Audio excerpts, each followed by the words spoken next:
Babylon is almost here, and with it a whole batch of new servants. Soberoni of G&A Reviews here with another servant spotlight, this time for the clay waifu, or husbando of your dreams, Enkidu. We'll be examining his stats and skills, as well as going over pointers on how to utilize him effectively, and an overall grade, comparing him to how he stacks up to the other 5-star servants. Now, onto Enkidu's stats.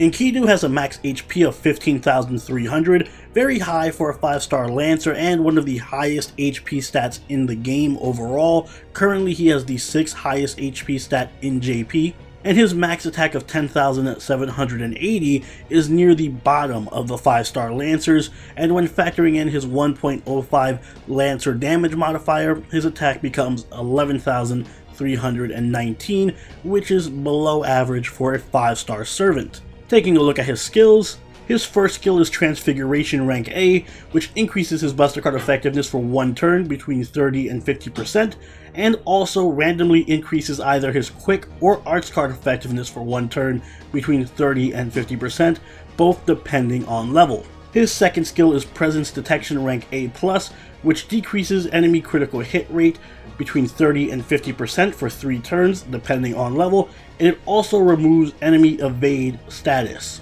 And this skill can be upgraded through a strengthening quest, which will add the effect of applying evade to himself for 1 turn.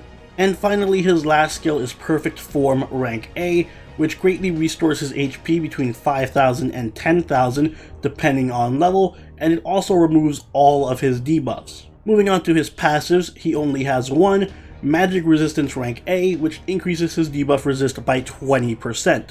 Moving on to his deck and Noble Phantasm, Enkidu has a quick deck with Quick Arts Buster and a Buster Noble Phantasm.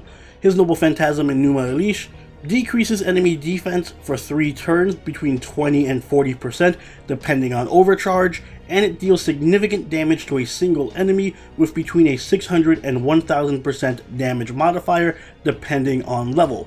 In addition, it will inflict stun against divine enemies for 1 turn. Taking a closer look at his cards, we see that his quick card hits 4 times, his arts hits 5 times, his buster hits once, and his extra attack hits 6 times. He has an NP gain rate of 0.53% and a star rate of 12%. This translates into average Noble Phantasm gain just due to his 1 arts card, but very high hit counts, and he has good star generating because of his triple quick deck with a 4-hit quick card. Oh boy, Enkidu. This spotlight could very well be 20 minutes long, as Enkidu is one of the most nuanced and controversial servants in the game. The first thing to note about Enkidu is that he is a massive tank sporting one of the highest HP stats in the game, and this is further emphasized by his very defensive skill set. Perfect Form is the most eye-catching skill of his. It is the largest heal in the game, healing a tremendous 10,000 HP and also removing all debuffs. This is the closest thing this game has to a full heal, and it's going to be your de facto emergency button for when your health gets too low. Just do not overlook that massive 10-turn cooldown. This is going to pretty much limit you to just 1 heal per battle in most cases, so use it wisely. His other major defensive skill comes in the form of Presence Detection, which provides a 1-turn evade after the strengthening quest. The great thing about the evade on this skill is that the cooldown is only 5 turns, whereas most evades have a 6-turn cooldown, making this an even better evade than average. Prior to the strengthening quest, there is no evade on this skill, but you still shouldn't overlook it. Lowering enemy crit rate and removing enemy evade is very situational, but you have to account for the fact that as a Lancer, Enkidu is going to mostly be brought against enemy archers, and archer servants usually have evade and they're very prone to critting, making this skill a lot more useful than it seems at first. In fact, a lot of Enkidu's skills and stats on paper are very misleading until you apply proper context. Case in point, Transfiguration. This is Enkidu's only offensive skill, and it is monstrously powerful. It is a full-on mana burst with a guaranteed 50% buster buff, and in addition, it will also give you either a 50% quick buff or a 50% arts buff at random. Usually skills with RNG effects aren't that good, but this one is amazing.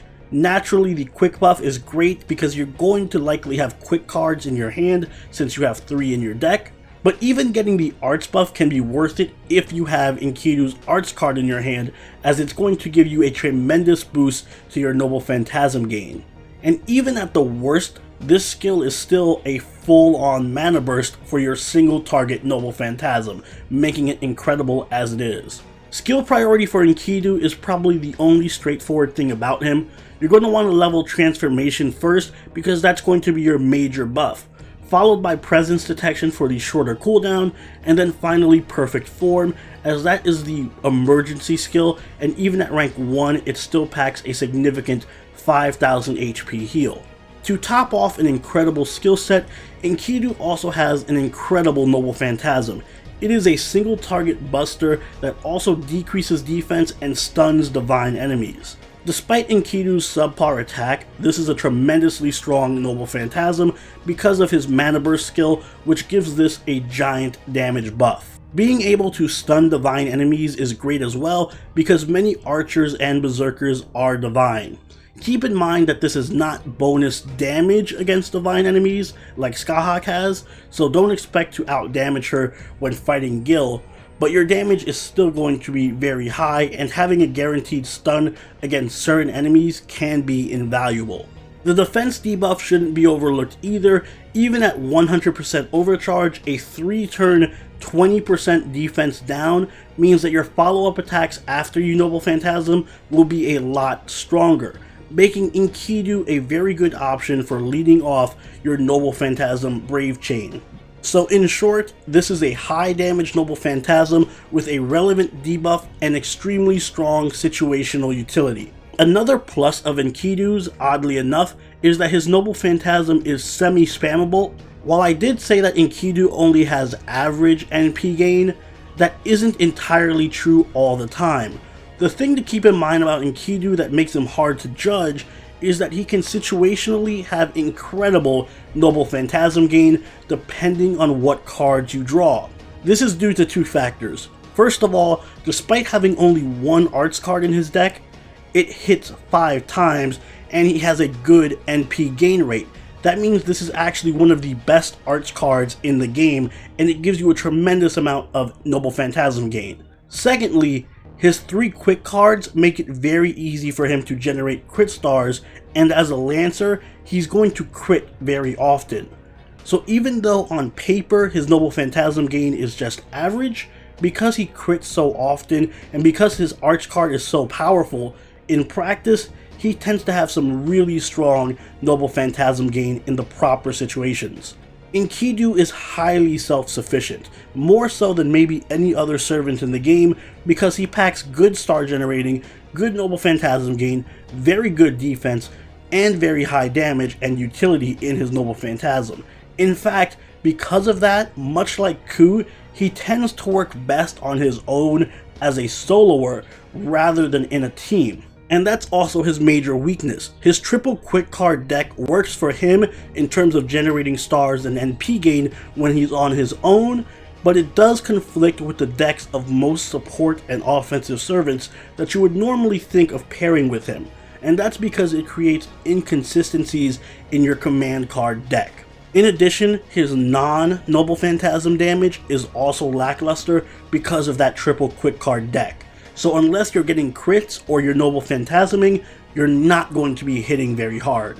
Because of his deck structure and playstyle, Enkidu is amazing on his own, but it can be challenging to use him effectively on a team. But 2 roles that Enkidu does do well at are that of Star Generator or full-on offensive servant. If you're going to be using him as a star generator, it's best to have him support servants with a high star weight so that there isn't much inconsistencies. Billy the Kid, Okita, and Rider Kintoki are great choices for Enkidu to support because each of them is quick based and benefits from triple quick decks that Enkidu offers. They also have reliable means of collecting crit stars, and they all have very high damaging single target Noble Phantasms that benefit a lot from the defense down on Enkidu's Noble Phantasm. If crit teams aren't your thing, then you can also use Enkidu as your primary focus of your offense in which case he just needs really strong buffers to help him out. Nero Bride, Skahawk, and Shuten are very good offensive supports for Enkidu. Nero Bride offers two things that Enkidu desperately needs for the sake of consistency, and those are an attack buff and an NP gain buff. Both of these are going to help bolster his non-Noble Phantasm damage and his Noble Phantasm gain considerably for whenever he's lacking crit stars. So if you don't want to be dependent on crit stars or you lack a good star generator, then Nero Bride is a good go-to option for Enkidu. Skahawk works fantastically if you're going up against divine enemies. Both of them have tremendous anti-divine utility, so in tougher challenge quests that involve divine archers or berserkers like Nerofest, these two can make a very powerful combo. And finally, Shuten is more straightforward. She is the queen of debuffs and she can bolster your Noble Phantasm and your non-Noble Phantasm damage considerably. She can also stack her defense down with Enkidu's defense down, and she can also generate a good amount of stars to help you crit more consistently. So she just covers all of Enkidu's bases. Enkidu's Bond Craft Essence is Humbaba's Flowers. It restores 500 HP per turn to all your allies, and this can be a fun craft essence to use in a stall team, but it's not really worth using most of the time. Instead, you're going to want to focus on craft essences that either buff your damage, buff your star generating, or buff your Noble Phantasm gain. If Enkidu is your main damage dealer, then you're going to want to go with craft essences that bolster your attack damage, your crit damage, or your Noble Phantasm damage. Black Grail, Holy Night Supper, Golden Sumo, and Dumplings over Flowers are very good examples of this. If you're using Enkidu to support the team with crit stars or his defense down and stun utility, then craft essences that buff your Noble Phantasm gain and your star generating are ideal. 2030, Magical Girl of Sapphire, A Fox Knight's Dream, or Kitchen Patriciere are very good options. And for a bit of future proofing, 3 Anglers and Someday in Summer are very good choices. Someday in Summer is ideal for quicker battles so that you can get off your Noble Phantasm a lot faster, while 3 Anglers helps you out in more drawn out, longer fights by giving you small buffs to crit damage, quick damage, and Noble Phantasm damage. Overall, Enkidu is a fantastic Lancer. He is very self-sufficient, he is a great soloer, he is a good star generator, he can have very good Noble Phantasm gain, and he has a devastatingly powerful Noble Phantasm with good utility. He's also one of the tankiest servants around, so thanks to his high HP, ridiculous heal, and low cooldown evade, he doesn't even really need help from defensive supports to stay alive. He does, however, suffer from a very wonky deck that makes him very inflexible and hard to place in team comps, and both his non-Noble Phantasm damage and his Noble Phantasm gain are really heavily reliant on being able to crit constantly, making him somewhat inconsistent. So overall, he gets an A- from me. In my opinion, he is one of the top Lancers in the game, and he offers a fairly unique alternative playstyle from most Lancers. And those are my thoughts on Enkidu. He is a very fun servant to use and to experiment with, and he's nowhere near as straightforward as most Lancers. As you can see, there's a lot to him. So let me know what you think, and if you have any interesting strategies that you've come up with for him in the comments below. And also don't forget to leave a like if you enjoyed the video, and consider subscribing if you really enjoyed the video. Join the party over at our Discord, chill with us on Twitch, and follow us on Twitter. And I'll see you all in the next Servant Spotlight. Soberoni out. Later.